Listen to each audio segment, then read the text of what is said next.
You're listening to episode 86 of Liz's Healthy Table.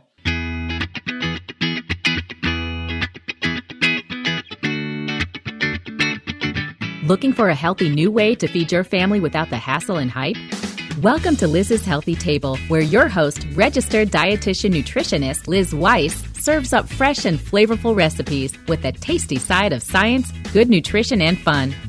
Are you and your family ready for some wholesome food that tastes great too? Don't change that dial. Your food adventure starts here. Welcome to the podcast, everyone. On this week's show, we're making smoothies, but not just any smoothies. The blended drinks we're making today are designed to support your family's gut health and heart health, and to deliver benefits like glowing skin, strong muscles, and to calm chronic inflammation, which is something that can wreak havoc on your health. Joining me to discuss her newest cookbook and to explain why making smoothies all year long, and not just in the summer, is a great idea, is Frances Largeman-Roth.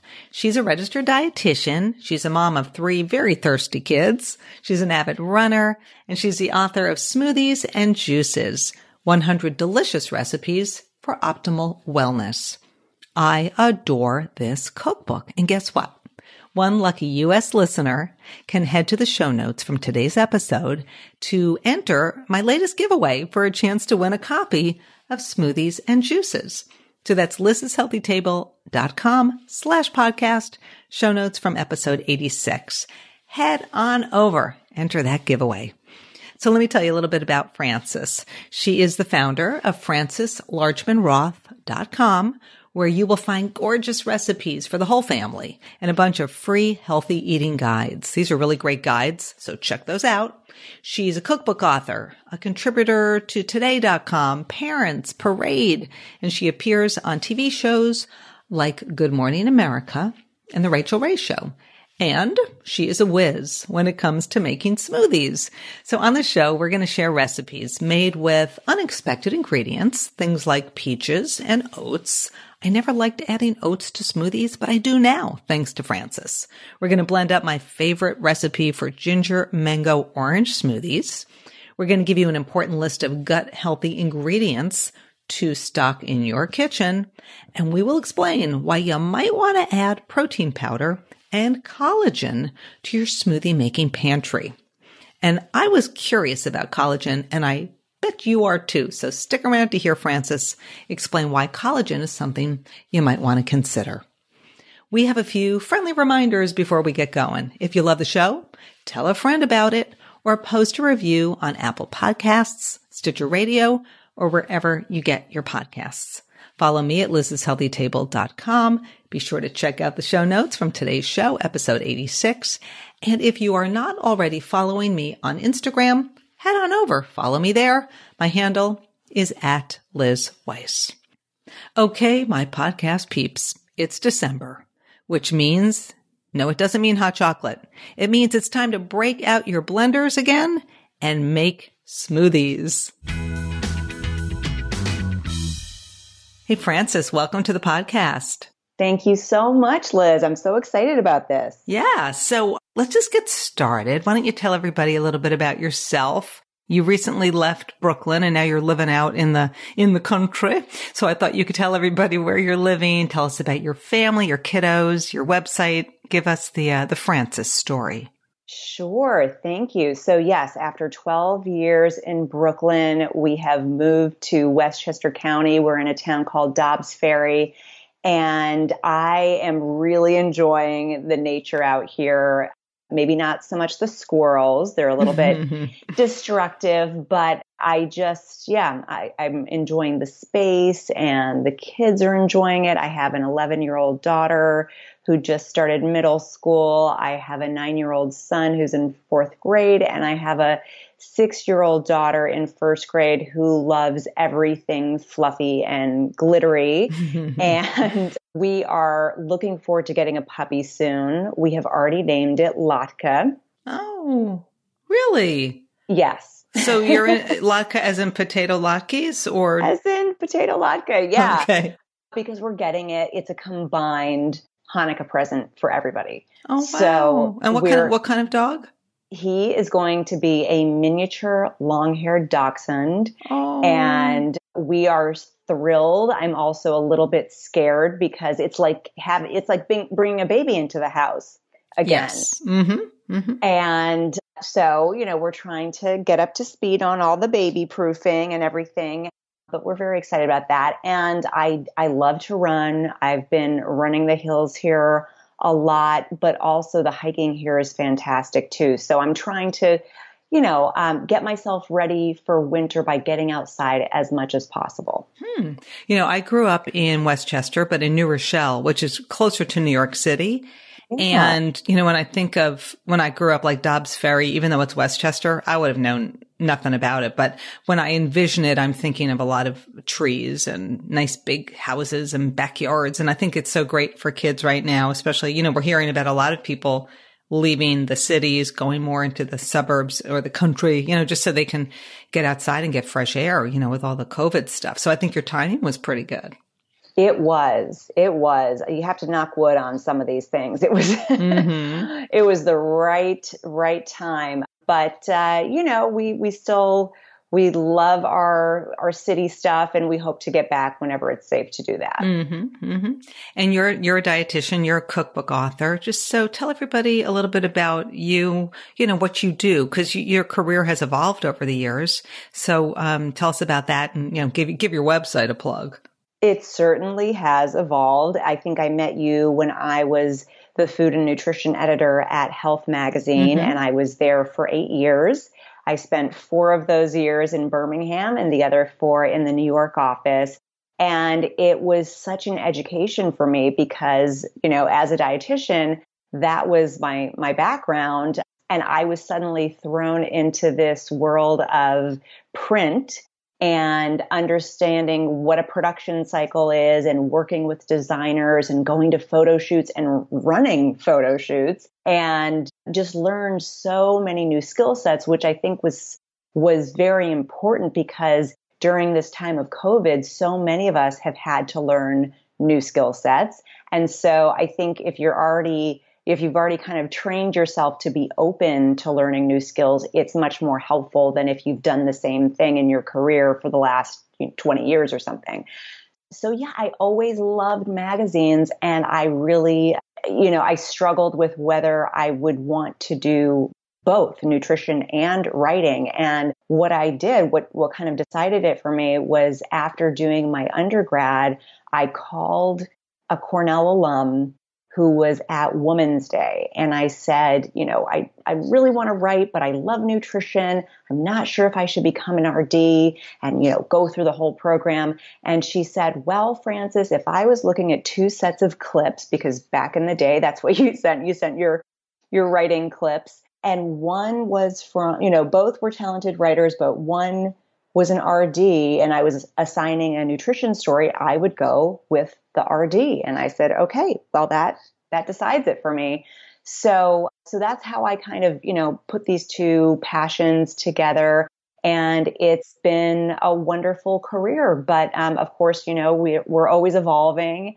And after those 8 years at Health, I decided to go off on my own. And I wrote a book called Eating in Color. And I know we're going to get to the books in a minute, but that has been kind of what I've really focused on is the benefits of fruits and vegetables, because as we know, people are not getting enough of them. And there are many reasons why. And so I always try to look for fun, innovative, interesting ways to get people to eat more fruits and vegetables, both adults and kids. Yeah. And when I think of you, I do think about color. You dress colorfully.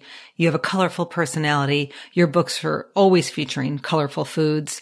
So that's the adjective I'm going to use to describe you. Color. I love it. Or colorful. Color. So what's your website and what can people expect to find when they go there? Sure. It's FrancesLargeman-Roth.com, and you will find tons of colorful recipes there. You will also find guides. I've been creating more of these over the past, say, 2 years. So there's a self-care guide that you can download. There is a Thanksgiving guide right now, Healthy and Easy Thanksgiving. And what I added to it this year were the CDC guidelines, as well as some downsized recipes. So, for example, instead of making a big pan of stuffing, I made individual stuffing muffins, so that if you do decide to have some guests over, you can put the stuffing muffins on people's plates as opposed to scooping out of the big tray. And of course, all these things are really, interesting to navigate right now. But yeah, the guides that's something that I offer to people who sign up for my newsletter. So all you have to do is put in your email address on the homepage, and then you'll get the bi-monthly newsletter as well as access to the guide. Yeah. And I saw you had that Thanksgiving guide, and I've got actually a recipe roundup on my website of smaller portioned recipes. And if you want to toss one my way, if you have a link to it, say a blog post, I'll include you in that roundup. But I can update it very easily. But I also have a recipe on the blog for these stuffed sweet potatoes, which really do taste like a sweet potato casserole because I use the same flavors and ingredients. So I've got like orange zest and maple syrup, and I've got crunchy pecans. And so instead of eating or making the big old casserole, you've just got the 4 sweet potato halves. Because for us, We're just going to have 4 people. We've got Josh and Simon coming. And so it's a bummer because we can't all gather, but I think everyone's going to make the best of it. That's what we've all been doing, right? We have no choice. Right. So you've got all these colorful recipes, and I know people are probably wondering, well, you've got these 3 kiddos. Like, do they really eat all that colorful food, or have they bought into it? What's mealtime like in your household? Well, it's probably very similar to a lot of American households where everybody's kind of busy, and then you try to come to the table for a while, and then everybody runs to their corners and does their thing. And that's kind of what it's like right now. The summer was so great. It's just a much more relaxed setting. But now that homework is back in the picture, the 11-year-old is coming to the table and then running back to finish up her work. And she is actually my pickiest one. She is the reason. This is Willa. She is why I wrote Eating in Color, because when she was a toddler, she was eating such a bland and boring and beige diet of pasta and chicken and cheese and bread. And I thought, oh my gosh, this does not feel right. And honestly, my husband was not a very big fruit or veggie eater either. And so that was really the genesis of Eating in Color, coming up with ways that are fun, that get a whole family to eat together in color. But they are all different. My son is probably the best veggie eater in the family next to me, and he will eat his broccoli and his Brussels sprouts, and he enjoys them in 1 second. But, kids are individuals, right? And just because you are putting all that good stuff on the table doesn't mean that they are going to want it or take it. And, you have to just keep offering it. And then one day they'll say, okay, yeah, I'll have some of those sweet potatoes. Or, yeah, that salad actually looks good. I'd like some on my plate. So, I go through the same struggles as most parents out there. Mm-hmm. Is there a vegetable that you would say is a favorite? Everybody eats it happily? Mostly broccoli, and generally avocado, even though that's really a fruit, which my kids like to point out all the time. But I always feel like if they're not big veggie eaters, then that just means you have to really push all the other stuff even more. And eventually they are going to come around to it. When I was a kid, we never had avocado. Never. I mean, and I'm older than you are, but never. Like, I'd never heard of it. I never had it. I never saw it. Our repertoire of veggies and fruits was so much more limited. So I think today we're really lucky.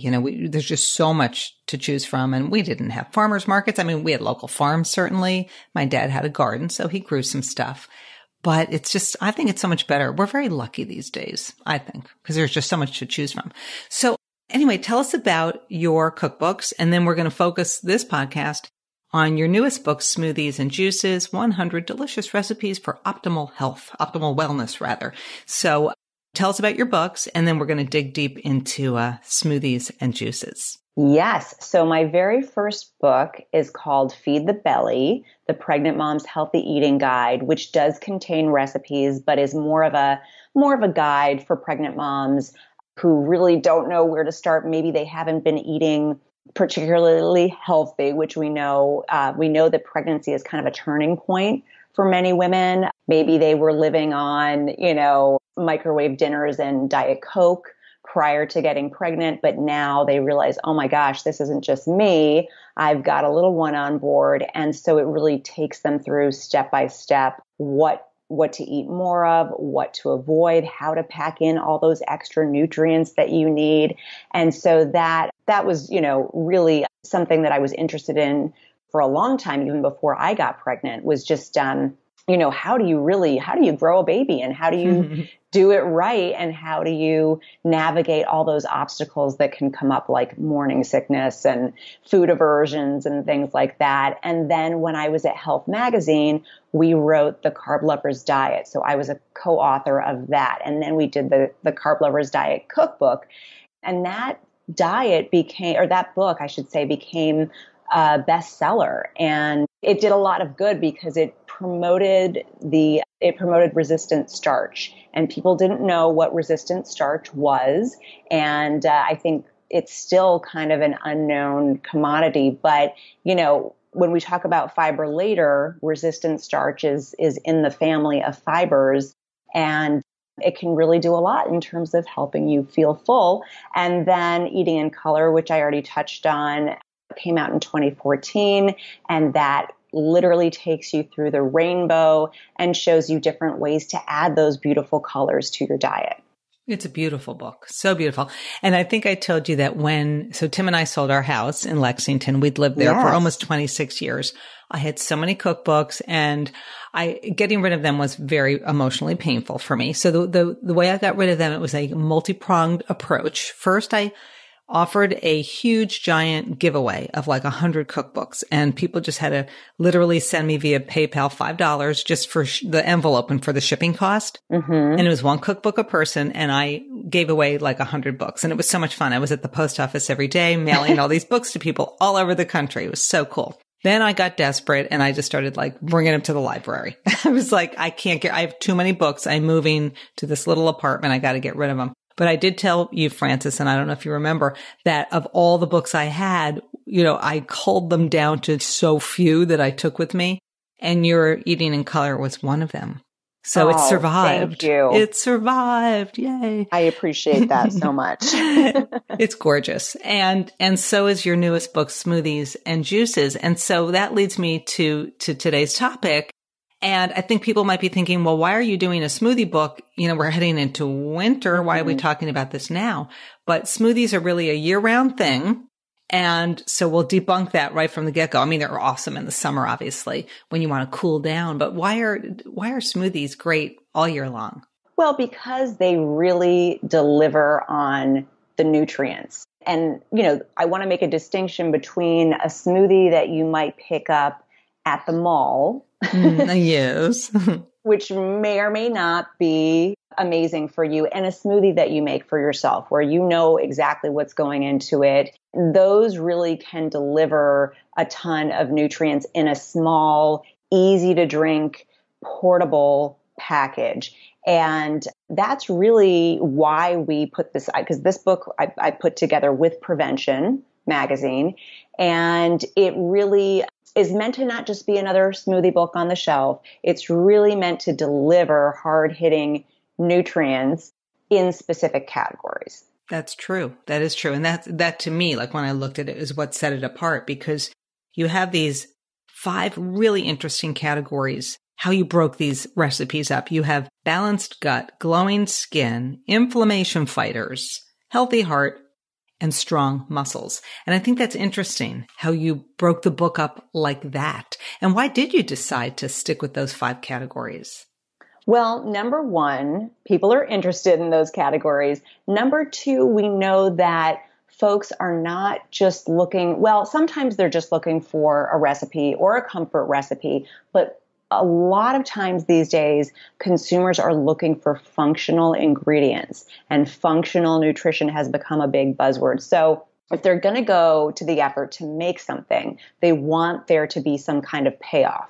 Either it's full of fiber, or it's full of probiotics, or it's going to help bring down inflammation. So we really wanted to highlight those ingredients that were working really hard to deliver on that benefit. And do people need like one of those high powered, super duper expensive, could be a lawnmower kind of blenders, or can you just have the average everyday blender? Well, I would say always the high powered one is going to be easier. It's going to give you fewer problems, especially when it comes to ice or putting in lots of thicker ingredients like nut butters. However, you can use whatever blender you have on hand. And we actually talk a little bit about the tools, the tools that you need to make a smoothie at the very beginning of the book. And you can either go for the one, a typical blender style with the jug, with the glass or plastic jug, or the individual smoothie or a personal smoothie maker like a bullet, where you basically blend in there and go. So you were talking about blenders and that, you don't really need anything super duper fancy. And I think that's great. And obviously, you're going to want to have your usual measuring cups, measuring spoons, things like that. But otherwise, it feels to me like, easy peasy here, right? Making your recipes. It is pretty simple. And then, another thing that you might want to have on hand might be freezer bags, because we talk a lot about food waste. We touch on food waste in the book because people are very, sensitive to that now too.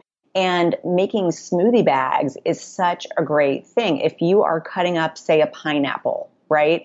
And maybe you only need a cup for a dessert recipe that you're making. Guess what? Take that other cubed up pineapple, put it in a bag, and add some other smoothie ingredients as well. Maybe some baby spinach, an apple that you have left on the counter, and turn that into a smoothie bag, stick it in the freezer, and then you can blend it up in a month. Just add your liquid ingredients and you're ready to go. Yeah. And I have in my freezer right now, watermelon. We had a ton of watermelon this summer.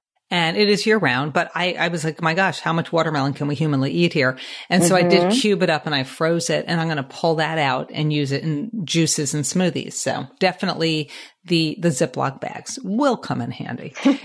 So you've got gut health as this one category, and I'm very dialed into gut health. I've done shows on it, podcasts on it. And what would make a smoothie gut healthy? Does it have to have the good bacteria in it, as well as the so-called prebiotics, these ingredients that feed the good bacteria? Like what, that 1-2 punch, like what makes it a gut healthy smoothie? And then give us an example or two. Yes. So that would be ideal. That would be an ideal gut health smoothie, to have both the prebiotic fiber in it as well as the probiotics. And the probiotics are the actual bacteria. And you can get the probiotics, when we're talking in terms of something that you would actually add to a smoothie, from kefir as well as yogurt. And it can be, any kind of yogurt. I tend to use unsweetened Greek yogurt in most of my recipes, but sometimes vanilla yogurt as well. Other foods like sauerkraut and kimchi are also fantastic sources of probiotics, but you're probably not going to add that to your smoothie. And then in terms of the prebiotics, that is everything from bananas, which are in, so many smoothies, probably 2/3 of the ones in this book, oats, which are in a few of the smoothies, and apples, kiwi, chia seeds, flax seeds, honey, and maple syrup are also sources of prebiotics. So people are understanding that these two things need to go hand in hand in order to really deliver the gut health benefits. And so the gut health smoothie, that's actually the name of the smoothie, delivers on all of this. It contains kale. It has full fat kefir in it, as well as almond butter, 1 frozen banana, which is going to give it that nice creaminess, and 1 kiwi. And then you just blend it up. And this is one of my favorites in the book. It has a beautiful green color, and it's creamy and delicious. And kefir, I call it kefir. So I just want to say that because people might call it kefir as well. And then they're like, what's kefir? So kefir, it's almost like a liquid yogurt. It's like it's like a yogurt drink, right? I guess that's how you would describe it. A fermented milk. Yeah. A fermented milk. And it really is a great smoothie ingredient because sometimes you do want a little bit more liquid than what regular yogurt will provide. And so it's a great thing. And I honestly like to just drink it on its own and sometimes mix it in with a bowl of cereal or granola. Yeah, my kids, when they were younger, would drink a lot of it, but I would get like the blueberry one or the strawberry one. So it does have a little bit of sugar in it, but it had all those good bacteria. So I would give that to them all the time.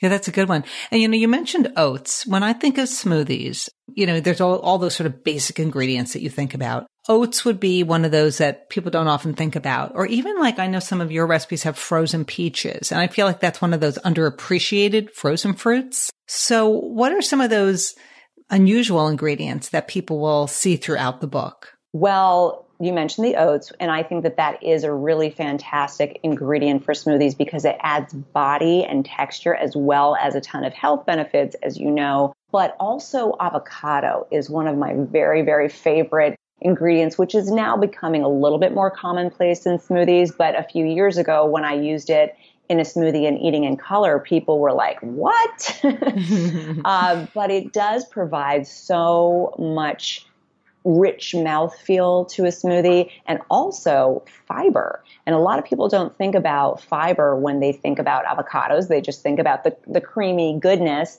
but it really, I think it's something like 5 grams of fiber in a half of an avocado. So it really, helps to give another gut boost there as well. And then, all the seeds, I think sometimes people whip together their smoothies so quickly and they maybe don't reach for the chia seeds or the hemp seeds. I love adding those to smoothies. They do add texture. And of course, the chia seeds will also add a thickening effect as well. Yeah, I do a lot of chia seeds, I would say, and that does thicken it.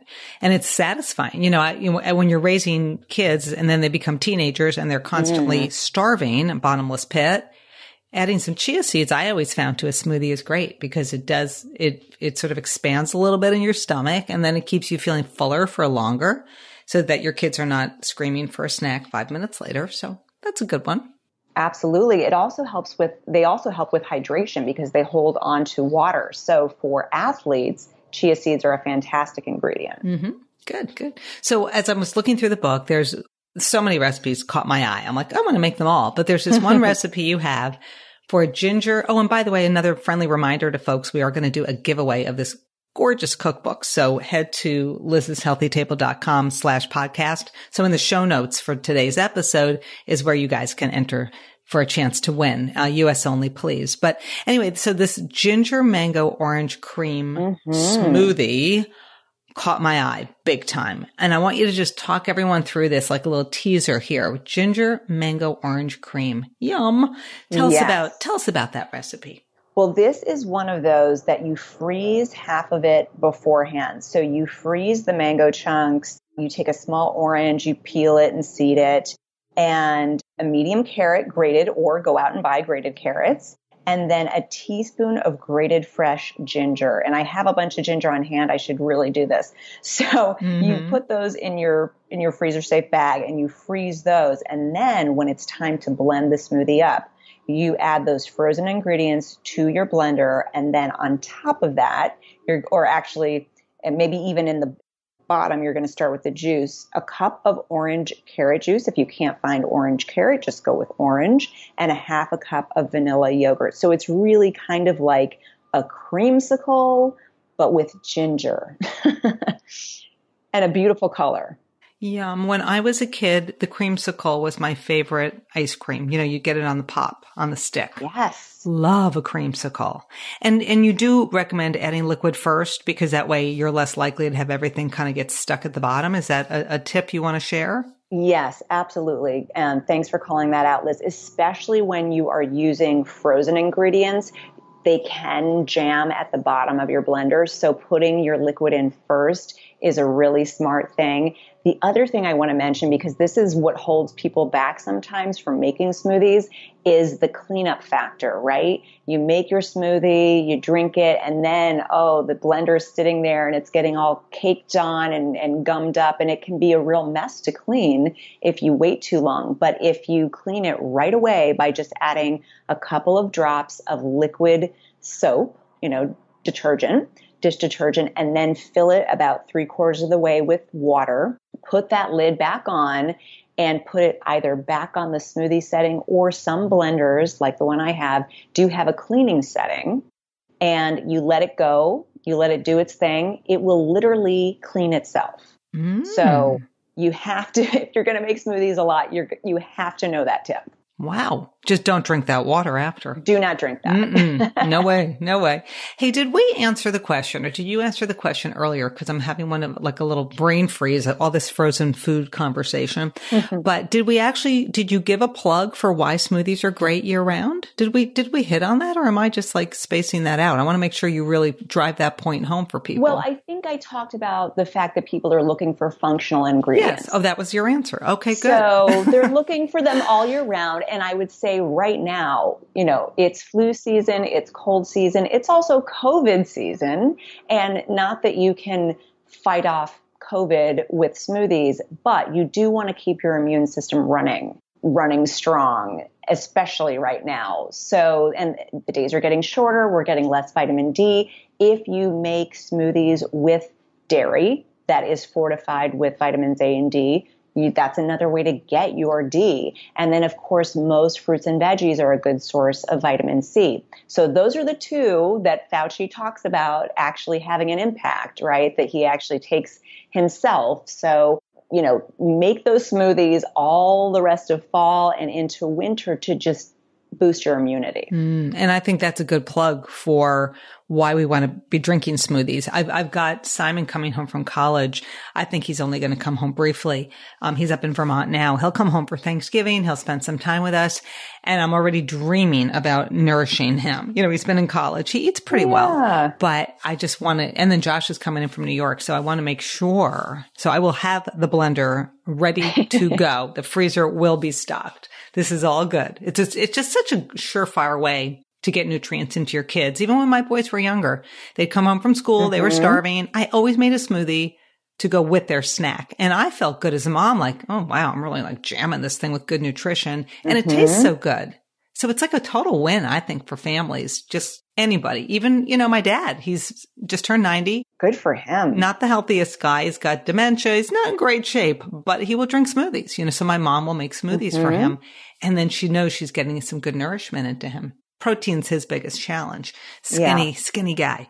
But I think it's a win. It's a win for everybody. It's a win-win. And, I'm not big on hiding. I do not hide veggies. I'm not a hider of the good ingredients, because I want my kids to know, and other people's kids to know, where fruits and veggies come from. But I will say that baby spinach is a wonderful way to pack in extra nutrients like iron, like fiber, without really giving it a super green taste, giving your smoothie a super green taste. For example, kale will make it, I enjoy it, but not everybody does. We'll give it more of a green, slightly bitter flavor. Baby spinach is so sweet that you can literally add it to anything. I totally agree. And I've done those smoothie packets like you've recommended, where you have some bananas or some spinach, a little apple, whatever left over, put it in those Ziplocs, freeze them for later. And I do feel like baby spinach is just like a total win. It's so easy. And it's mild. Yeah, it's a good one. So in the book, you talk about the fact that our skin is the largest organ in our bodies. Let me repeat, our skin, the largest organ. And right now, because I'm a woman of a certain age and I have done the menopause show, okay, I feel like my skin is just not as supple and lovely as it used to be.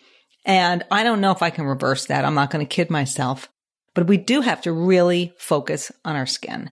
How can smoothies help to give us that glowing complexion, Frances, that you have and you love to showcase in your beautiful Instagram every day? Thanks, Liz. Well, I am lucky. My mom was from Germany, and she just had that beautiful, glowing European skin, and she took very good care of it. So obviously, you have to wear your sunscreen, you have to wear your baseball cap, all of that stuff. But diet does play a big role in keeping your skin glowing, especially as we age. And collagen is a wonderful ingredient to add to your smoothies or coffee. But that is one thing that you can certainly add. We have a couple of smoothies with collagen, but of course you can always add a scoop, either the flavorless or vanilla collagen to any smoothie. But let's remember that collagen is not vegan. So if you're vegan, that's probably not the best booster to add to your smoothie. But vitamin C helps your body make its own collagen. So collagen production does start to slow down, which is why as we age, our skin tends to be less supple, tends to have less of that sort of cushiony feel to it. But getting the vitamin C in our diets from those delicious, beautiful fruits really helps to boost our body's own production. So that is one of the winning things. Let me just ask a question here on collagen. Just explain to people, what is collagen? And is there really research out there that shows if we add more to our diet, it will actually help our skin to be more supple? Create that link for us. Talk a little bit about what is collagen and give us a little bit of that science. Sure. Well, collagen is a specific type of protein that holds our tissues together. It's that connective tissue. And it actually, when we get it commercially, it comes from the hides of animals, usually. Sometimes it's made from marine collagen. But it is that, if you ever make a soup and you make it with a whole chicken carcass, the stuff, that kind of gelatinous stuff, that is collagen. And there is research that shows that it does help with joints, joint health, joint cushioning. And I believe that there are some studies that also do show a boost in skin appearance if taken regularly. But just like with antioxidants are something that have a very short half-life. So you can't just, eat beets one day a week and think that you're going to be set for the whole week. You need to have these nutrients daily to actually see an improvement in the skin. The other nutrient that there is science behind is beta carotene. So studies show that if you do have a diet that is high in those beta carotene rich foods like mango, carrots, and kale, there is an improved appearance in the skin. So you think adding a scoop of collagen to your smoothie is fine for anybody of any age? Absolutely. Now, it's an expensive ingredient. So, maybe if you're 20, you don't really need it. But I would say if you're 30 plus, definitely 40 plus, Keep going, lady. Keep going. Yep. I would say it's a great thing to add. And as a runner, I want to be able to run, I don't know, till I'm, let's say 70. I don't know if that will happen, but that would be fantastic. So I need to take care of my joints. So for me, it is a beauty ingredient, but it's also about those joints and keeping them supple. Good stuff. And do you have a collagen supplement product that you like that you could shoot me an email and then I can include it in the show notes? Absolutely. Good. Yes. All right. We will do that. That's a good teaser then. Get everybody over to the show notes because I sort of feel like I need to get on board, I think, with that. That might be just what the dermatologist ordered, if you will. Yeah. So you've got, this whole glowing skin chapter. You've got a chapter on, inflammation and heart health and, strong muscles. And maybe just give sort of a quick example for, say, inflammation. I actually did a show recently on inflammation, and inflammation is bad because, this chronic inflammation can really increase our risk for heart disease and cancer and all sorts of nasty stuff, autoimmune conditions. But how do we get that inflammation down? How do we calm that down through a smoothie? Well, before we talk about the stuff that can bring the inflammation down, let's talk about the things that we should be minimizing because they cause inflammation. So that would be added sugars, refined carbohydrates, and saturated and trans fats all create inflammation in the body. And that inflammation, as you mentioned, it's linked to high blood pressure. And it's linked to heart disease. It's linked to certain types of cancers. Really, it seems to be at the basis of so many diseases that we're fighting in this nation. So we should all work to be reducing those things. But then in terms of fighting inflammation, grapes are a fantastic ingredient and can easily be added to smoothies, and all grapes, green grapes, red grapes, purple grapes. And it's really their mix of flavonoids and resveratrol that fight free radicals and inflammation. And resveratrol, which you might know, Liz, is that wonderful thing that is in red wine. Mm-hmm. So it's also in grapes, doesn't have to be fermented. And that's a great anti-aging ingredient. And then cherries are another one. They have a ton of inflammation fighting power. And I love cherries, even though they are, a seasonal ingredient. Of course, you can get them frozen because they also have melatonin, which is great for sleep, for helping with sleep. And I also feel like grapes and cherries are, along with peaches and oats, like these unexpected ingredients that we don't often think about. I think people are very limited with grapes. Like the other day, I added grapes to a salad. I sliced them in half because in the summer, I add lots of berries to salads, green salads. So good. And, when you buy a bunch of grapes and you put them out, maybe you have a snack board, you always have leftovers. And I'm like, what am I going to do with these things? So you're saying like freeze them for sure, or add them to salads, even though it's not a salad show. But yeah, I think we need to eat more grapes. I like that. Yes. Yes. I like that. And then turmeric. Turmeric is something that has gained a lot of popularity in the last few years, but it is a wonderful and very powerful ingredient. And it's what gives curry powder that beautiful golden color. And it's the curcumin is the active ingredient in turmeric. And that has been shown to help with symptoms of IBS, stomach ulcers, and Crohn's disease. And it can even help with the pain of post-operative inflammation and rheumatoid arthritis. So there are studies that back that up. And there's a turmeric twist smoothie in this book that I love to make because it's very, very simple. It's basically frozen mango, turmeric, coconut milk, a couple of other ingredients, and it's delicious, but really, has a whole teaspoonful, I believe, of ground turmeric in it. And I just always feel like it's a great thing to have after a run because, my joints need a little help at that point. And with the coconut milk, do you use the one that's in the can or more just like that sort of coconut milk that you would find in the refrigerator section?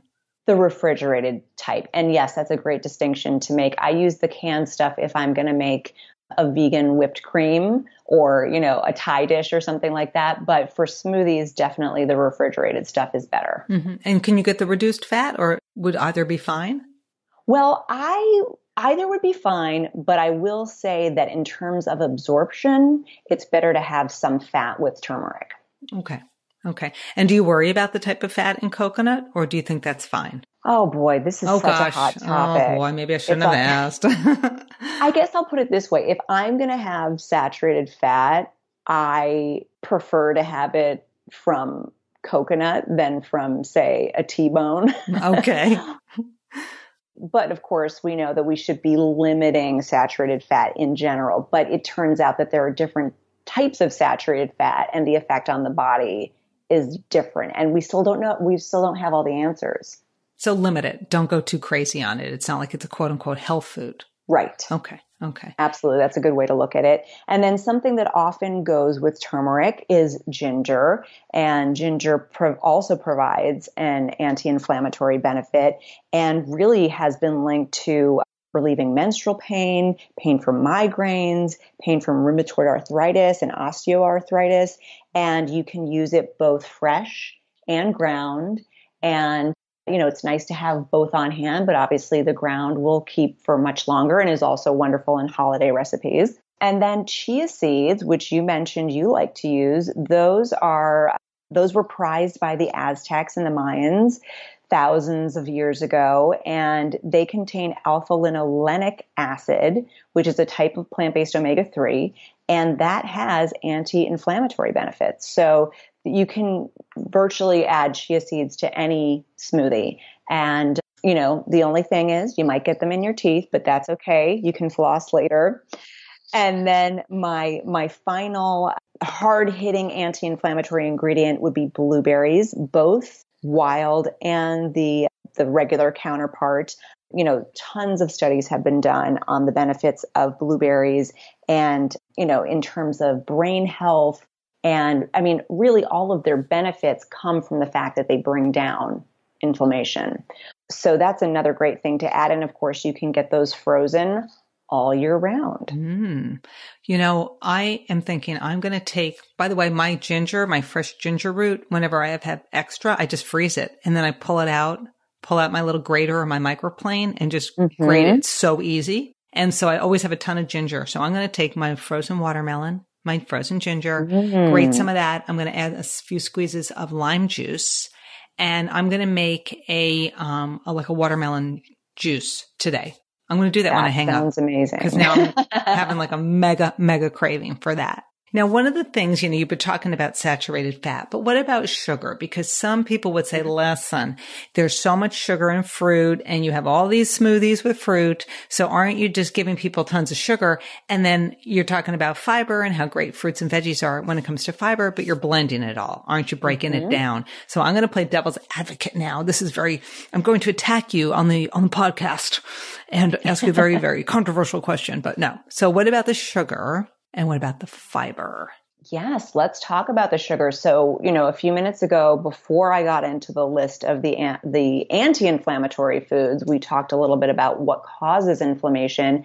Added sugars certainly do contribute to inflammation, which is why I really recommend that people make their own smoothies as opposed to going to, I don't know, I'm not going to name names, but any kind of large scale smoothie chain operation, because many of those places will use a concentrate or some kind of syrup to make the smoothies taste great or enhance the flavor of the fruit. And those do contain added sugar. So whether in the form of, table sugar or molasses or, sugar comes with, under many different names. Those are the sugars that we should be avoiding, the added sugars that are in everything from salad dressing to ketchup to wheat bread. So we don't have to avoid the natural sugars that are naturally found in fruit as well as dairy foods. Those are the sugars that provide us with energy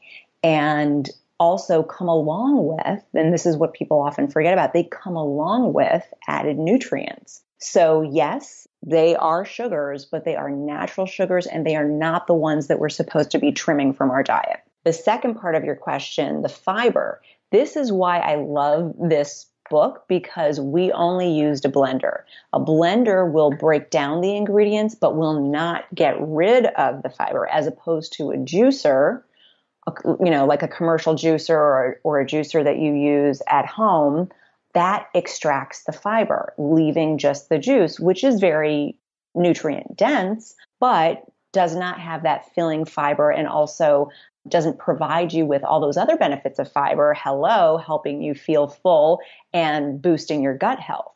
So that's why I love that we do have some juice recipes in here, but they're in the blender. And yes, everything's broken up, but you're still getting all of the fiber. Right. You get to drink it all. Good. I'm glad you kind of debunked that, because I think sometimes smoothies get a bad rap because of it.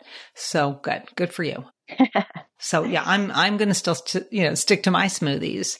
And we talked about sugar, we're talking about fiber. What about, and we talked about collagen, but you have this muscle, chapter where we're like kind of fueling our muscles, and that means protein.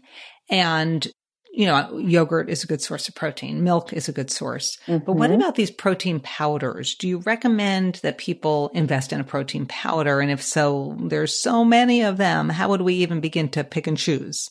There are so many of them. No, you do not have to. But as you mentioned with your dad, it's hard for him to get protein. So I would say there are certain people in certain populations where they do need a protein boost. And if chewing is difficult, if there's an avoidance going on, some people have chosen to go vegan, which is great, but then they kind of struggle with how do I get enough protein during the day? So for them, a protein powder might be a great thing to add and to have on hand. And we actually have a whole page in the book called Protein Powder Picks, where it goes through why you might want to use whey protein powder, why you might want to use pea protein powder or hemp protein or brown rice protein powder. So they all have their pros and cons. And I think that protein powder can be a great way, especially if you're a super on the go person. I think about my friend Angela Gargano, she's an American Ninja Warrior. And so, these days she's not running around the city, but, 8 months ago, she was going from client to client and gym to gym. And so for her, this was an essential ingredient because post-workout, you really do want to get your protein, but, in that window of, 15 minutes to an hour after a workout to help repair your muscles. So, for you, Liz, you might prefer to have that in, a turkey sandwich or something. But for other people, they might want, a smoothie with protein in it might be a better fit for them because they can take it in a cup and go. Right, right. And I don't know any ninja warriors, Frances. Like there's nobody in my life who is a ninja warrior. So that is fascinating. Hey, you know what I had Jenna Helwig on the show a couple weeks ago. We were talking about the holidays and simplifying. Yeah, she's great from Real Simple Magazine. And I was telling her that I had just finished listening to some webinars at FNCE at the Food Nutrition Conference and Expo, which is our conference. It went virtual this year. And I know you were there. And I don't know if you heard the guy talking about happiness and how he said happy people have weird hobbies. So do you have a weird hobby? Since you just mentioned Ninja Warriors, I know you're not a Ninja Warrior. But I'm not. Do you have a weird hobby?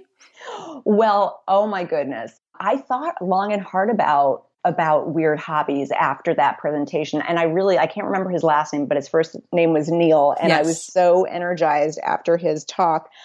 And I started thinking about that, do I have a weird hobby? What could I get into that would actually be considered weird? But I don't know, maybe this whole miniature dachshund thing is going to be my new weird hobby. I don't know. I do have certain collections that I got from my mother, like depression glass is one of the collections that she handed down to me. But having these 3 young kids, I haven't had a lot of spare time on my hands for hobbies. I feel like give me 5 more years and I might have a super weird hobby. Maybe you'll start knitting sweaters and booties for the dog. Oh my gosh, if only I had any skill in that area. Maybe you should learn how to knit. When I was in college, I learned how to knit. My friends and I would sit around. This was so weird. This was weird. We'd sit around and knit sweaters, and we had these round needles. So you would just go around and around. And then when it came to the arms, like I was fine, like knitting around and around and around. And then when it came to creating like the arms, I was like completely a wreck. I said, I need supervision. I cannot knit without supervision because some of my friends were very crafty. Not me. Did not grow up knitting. I can sew a button. That's about it. But maybe I'll pick up knitting this winter because we got a long winter ahead, right? We do. A long, dark winter. A long, dark winter with so many smoothies in our lives. And so many bright smoothies. So many bright, colorful. And I think color will make us all so much happier. I'm almost wondering if we need to do like a follow-up show just on the protein story, like protein powders. I'm very interested in this because I think there's just a lot of confusion. And I have used protein powders for the kids when they were doing tons of sports in high school. Always adding a scoop. And especially at breakfast when you want to get more protein in the diet because it's a hard meal to get unless you're eating eggs. So maybe we'll do a follow-up on that. Yeah, I would be totally up for that. Good. Hey, just to wrap it up, because we've been talking a long time, I feel like we could chat all day. We could. Do you have a favorite smoothie in the book? Maybe each family member, like what is the mega, hands down favorite smoothie? You, your husband, your kiddos, what's everyone loving right now? For the kids, they love the strawberry avocado refresher, which has strawberries, avocado, of course, a frozen banana, a juice of half a lime, and a handful of ice. So it's very simple, but that berry flavor really comes through, which the kiddos like. And then for me, I did mention the turmeric twist, which I do love, but I also love the banana avocado zinger that has coconut water, more frozen bananas, more avocado, the baby spinach, which I'm obsessed with, frozen pineapple chunks, chopped fresh parsley, giving it that real green brightness, and fresh lime juice. And then if I'm feeling kind of frisky, I will add some jalapeno. Oh. And that is just, it's like energizing, kind of makes you feel tingly inside. It's good stuff. Wow. And what about your husband? He will go with anything that I make for him. Oh. Not picky. That sounds like my husband. He's just like, if you do it for me, I will love it because I don't want to do it. Mm-hmm. Yeah.